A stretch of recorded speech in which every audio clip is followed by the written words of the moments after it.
അല്ല സത്യം പറഞ്ഞ എനിക്ക് ഉറപ്പ് വന്നത് ഇവർ ഒന്നിച്ച് ഷൂട്ട് തുടങ്ങിയപ്പോഴാണ്. ഒരു ഐഡിയ ഉണ്ടായിരുന്നു, സത്യമാണ്. പക്ഷെ അല്ല, ഒരു തോന്നലുണ്ടായിരുന്നു ഇവർ വന്നു കഴിഞ്ഞാൽ സിങ്കാവും.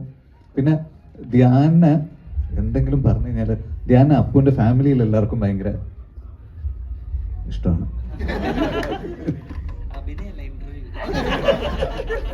ഇന്റർവ്യൂ അപ്പോൾ ഓൾറെഡി ഒരു ടോക്ക് അവിടെ ഉണ്ട്, അപ്പോൾ ഒരു സിങ്ക് ഉണ്ട്. അപ്പോൾ രണ്ടുപേരും സിങ്ക് ആയി കഴിഞ്ഞാൽ നന്നായിട്ട് പോയിക്കോളും തോന്നി.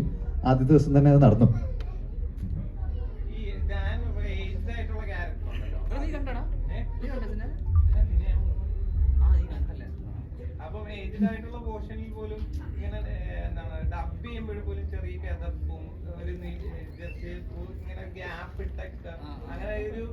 ഡബിൽ പോലും ആ ഒരു സംഗതി കൃത്യമായിട്ട് വേണമെന്ന് ശ്രദ്ധിച്ചിരുന്നു.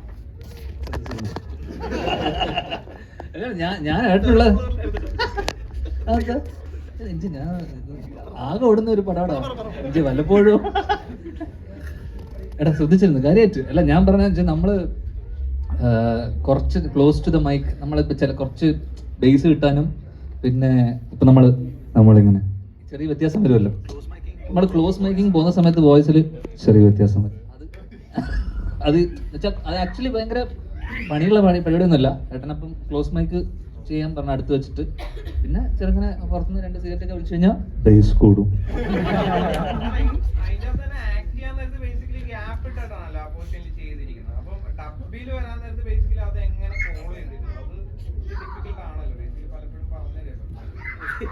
എടാ എനിക്കിതൊന്നും അറിയില്ല, അതുകൊണ്ട് എല്ലാ പടത്തിലും ഡബ് ചെയ്യുമ്പോൾ കിതപ്പ് ഡയലോഗ് കട്ട് ചെയ്ത് കളയുന്നത് ഇതിൽ മാത്രം വെച്ചതാ, മനസ്സിലായില്ലേ?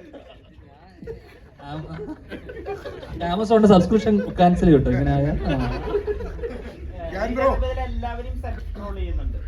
പ്രണവ് മോഹൻലാലിന്റെ ഒരു ട്രോൾ ഉണ്ട്, അല്ലെങ്കിൽ നിവിൻ പോളിയുടെ ഒരു ട്രോൾ ഉണ്ട്. എല്ലാ ആളുകൾക്കും ഇപ്പൊ നിങ്ങൾ തന്നെ പലപ്പോഴും നേരിട്ടിട്ടുള്ള ഈ ഫേവറിസം നെപ്പോട്ടിസത്തിൽ തന്നെ നിങ്ങൾ തന്നെ ട്രോളുന്നുണ്ട്. സെക്കൻഡ് ഹാഫ് മൊത്തം എൻഗേജിങ് ആവുന്ന ഈ സെൽഫ് ട്രോൾ പരിപാടി കൊണ്ടാണ്. ആ ഐഡിയ അത് എങ്ങനെയാ രൂപപ്പെട്ടത്? അല്ല, അത് അങ്ങനെ സെൽഫ് റോൾ ചെയ്യുമ്പോൾ അത് നന്നായിട്ട് എൻജോയ് ചെയ്യും. നമുക്കിഷ്ടമാണ്. നമ്മൾ അങ്ങോട്ടും ഇങ്ങോട്ടും കളിയാക്കുമ്പോൾ നമ്മൾ ചിരിക്കുന്നുണ്ടല്ലോ. അത് തന്നെ, അവന്റെ മകൻ ഇവന്റെ മകൻ മറ്റവന്റെ മകൻ പോരെ. ഇത് രണ്ടും ഒന്നാണ്. സോറി. ഹൃദയം കഴിഞ്ഞപ്പോ പറഞ്ഞിട്ടുണ്ടായിരുന്നു ഞാൻ ഈ പ്രണവുമായിട്ട് ഒരു സിനിമയും കൂടി ചെയ്യുന്നു. ഇപ്പൊ ധ്യാനൊരു ലൈഫ് ടൈം റോൾ എന്നൊക്കെയുള്ള രീതിയിൽ നമ്മൾ മനസ്സിലാക്കുന്ന ചേട്ടൻ റോളാണ്. ധ്യാൻ ചേട്ടനായിട്ട് ഉടനെ ഒരു പടം ഉണ്ടാവും. ഇനി ദണ്ഡി യാത്ര ധ്യാനിന്റെ കൂടെ ഒരു സബ്ജക്ട്. ഇപ്പൊ അനിയനെ കുറിച്ച് മറ്റേ ഇന്റർവ്യൂ കണ്ടുന്ന കാര്യങ്ങൾ പറയും. ഇപ്പൊ അനിയനെ കുറിച്ചുള്ള ഒരു അഭിമാന നിമിഷം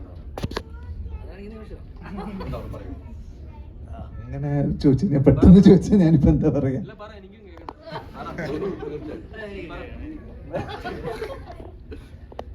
നല്ല അഭിപ്രായമാണ്. അല്ല, അവൻ നന്നായി ചെയ്തിട്ടുണ്ട്. ധ്യാനം നല്ല എഫേർട്ട് എടുത്തിട്ടുണ്ട്. അതിൻ്റെ ഒരു റിസൾട്ട് അത് വന്നിട്ടുണ്ട്. പിന്നെ നമ്മൾ മെൻഷൻ ചെയ്യാണ്ട് വിട്ട കുറച്ച് ആൾക്കാരുണ്ട്. സിനിമാറ്റോഗ്രാഫർ വിശ്വൻ ഇവിടെ ഇല്ല. പിന്നെ അപ്പു ഓൾറെഡി നമ്മൾ പറഞ്ഞിരുന്നു. പിന്നെ നമ്മുടെ കോസ്റ്റ്യൂം ഡിസൈനർ ദിവ്യ, റോണക്സിന്റെ മേക്കപ്പ് അതൊരു ഭയങ്കര ഇമ്പോർട്ടൻറ്റ്. കാരണം ധ്യാനടക്കം ആ മേക്കപ്പ് കറക്റ്റായിട്ട് ക്രാക്ക് ആയപ്പോഴാണ് ധ്യാനം അപ്പോഴാണല്ലോ നമുക്ക് ആ കോൺഫിഡൻസ് കറക്റ്റായിട്ട് കിട്ടുക. ഇത് പുള്ള് ചെയ്യാൻ പറ്റും. ഇവരാണ് എന്താ പറയുക, ഈ ഓൾഡർ ഏജ് പ്ലേ ചെയ്യുന്നതെന്ന് പറഞ്ഞപ്പോൾ എല്ലാവരും അത് ശരിയാവോ. ഇതാണ് നമ്മളോട് എല്ലാവരോടും ചോദിച്ചുകൊണ്ടിരുന്നത്. നമ്മളും ആലോചിച്ചിരുന്നു ഇത് ശരിയാവോ, കാരണം നമുക്ക് അറിയില്ലല്ലോ. അപ്പോൾ അതൊരു ഭയങ്കര ഒരു ട്രിക്കി ഡിസിഷൻ ആയിരുന്നു. ഇപ്പോൾ ഈവൻ ട്രെയിലർ വിടുമ്പോൾ പോലും നമ്മൾ ധ്യാൻ്റെ മാത്രം വിട്ടിട്ട് അപ്പുവിൻ്റെത് ഹോൾഡ് ചെയ്ത് വെച്ച് അതും അങ്ങനെ ഒരു ഡിസിഷൻ എടുക്കാൻ കാര്യമാണ്.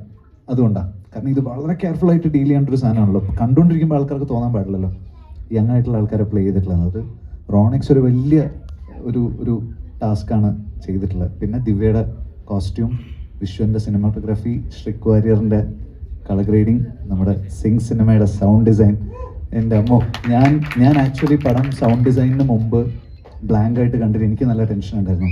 സച്ചിൻ അതിൻ്റെ മുകളിൽ ഇരുന്നതിന് ശേഷമാണ് എനിക്ക് കോൺഫിഡൻസ് വന്നത് ശരിക്കും. അപ്പോൾ Sachin, thank you so much. ജേക്കബിൻ്റെ സ്വർഗരാജൻ തൊട്ട് എൻ്റെ കൂടെ ഉണ്ട്. ചെറിയ ലാഗുകളൊക്കെ കറക്റ്റായിട്ട് ഹാൻഡിൽ ചെയ്യുന്നത് സച്ചിനാണ്. അതിന് അപ്പോൾ എൻ്റെ എല്ലാ ട്രേഡ് സീക്രട്സും അറിയുന്ന ഒരാളാണ് സച്ചിൻ. അപ്പോൾ അതുപോലെ അമൃത്തിൻ്റെ മ്യൂസിക് ഇല്ലാണ്ട് ഈ സിനിമയുടെ ആത്മാവ് എന്ന് പറയുന്ന അമൃത്തിൻ്റെ മ്യൂസിക്കാണ്. പിന്നെ അപ്പു, പിന്നെ ധ്യാൻ, അജു അതെ കറക്റ്റ്. മനസ്സിലാക്കുന്നത് ദാസിനും വിജയനും വരുന്നു എന്നുള്ള രീതിയിൽ തന്നെയാണ് സിനിമയില്. അപ്പൊ ലാലേട്ടനും ശ്രീനിവാസൻ സാർ എപ്പോ ഈ പടം കാണും? അച്ഛൻ അതെ ലാലങ്കള് ഇപ്പൊ കാണുന്നറിയില്ല. അതെ നമുക്ക് ഉടനെ കാണിക്കാം. അപ്പോൾ സമയമായി അടുത്ത ഷോ അടങ്ങണം, അല്ലെങ്കിൽ അടുത്ത ഷോ അടങ്ങണം.